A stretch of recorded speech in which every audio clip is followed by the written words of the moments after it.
So that's going in and out right now. Yeah, so Lynn, I'll have you just so... Closer to the bag? Yeah, and just do it so the tips of your feet just touch the bag. Oh, okay. And that'll be your mark, okay? Okay. Perfect. So one more refocus, and then we'll... I'll try to keep this one. Yeah, and then so just make sure that... So if you say stop record, I'll just hit it? Yeah. Okay. Looks like we're recording. So, Lynn, just so I have with the footage, can you just say and spell your name so I can do a lower third title? Okay. It's, Lynn, with one N. Iannuzzi. Iannuzzi. Awesome. Lynn, tell me a little bit about yourself. How long have you lived in this area? Well, I'm a northerner from New York area, and my husband and I moved down here 20 years ago. Awesome. And what brought you down this way? And why specifically this kind of Jupiter Island? Actually, because we were taken by realtors and shown the island, and the overwhelming beauty of it really attracted us. And what's very nice is we first were in love with the bridge, the Ficus Tree Alley up on the north end of the island. But we fortunately, for myself and my husband, we wound up on the south end, and we are neighbors of Blowing Rocks. And talk to me about Blowing Rocks a little bit and the importance of a nature preserve like this so close to home. Well, it's sometimes overwhelming and hard for people to believe that I live next to a Nature's Conservancy, Blowing Rocks being one of 3 honorary nature conservancies in Florida. And since we've moved here, we have a wonderful relationship with the staff, and it's a wonderful experience and just great for guests and family to come and walk along the ocean, seasonally watch the turtles, and most of all, go to the education center and see what's going on here at Blowing Rocks and on Jupiter Island. Talk to me about how long you've lived here and how things have changed at the preserve since you've been here in relation to what's in your hands.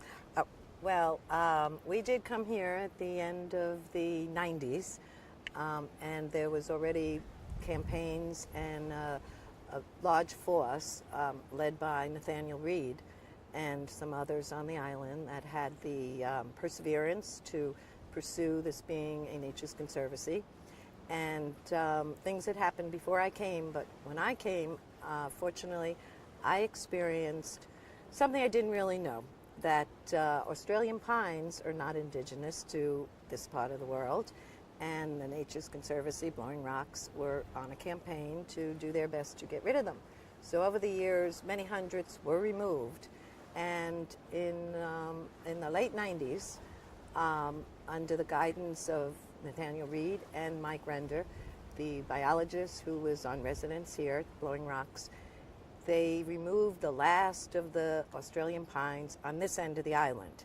And I, fortunately, as being a guest at the event, wound up with a piece of one of the last Australian pines to be removed. Since I don't have any images, is there a way that you, like, would this area look like this 20 years ago? Would it be mostly pines, or have things changed much? Well, certainly the paths have been added, and on the ocean side, the beautiful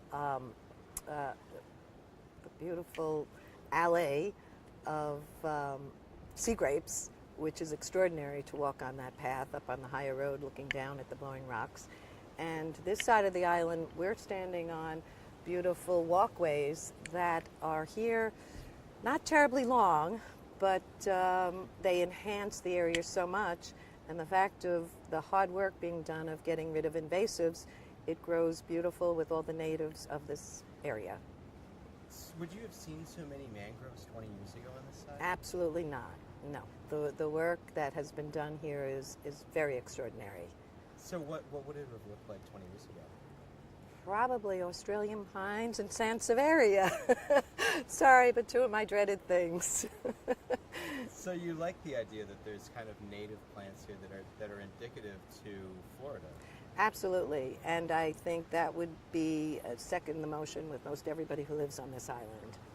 What do you think about the uniqueness of this place? I mean, I've been to some beaches in Florida, not many, but have you seen Yeah, I was just looking at the gain on this. It got really shot Oh, it's okay. Um, And the focus is good. I feel like this beach area is somewhat unusual for many beaches around Florida. Can we talk about maybe the uniqueness of it? Maybe it's not unique. I think it's unique in the fact of the rocks themselves. I don't know of any other rocks of this type around this coast of Florida. And again, because of the preservation that's being done. And in doing that, it does limit the amount of people that can come on a daily basis.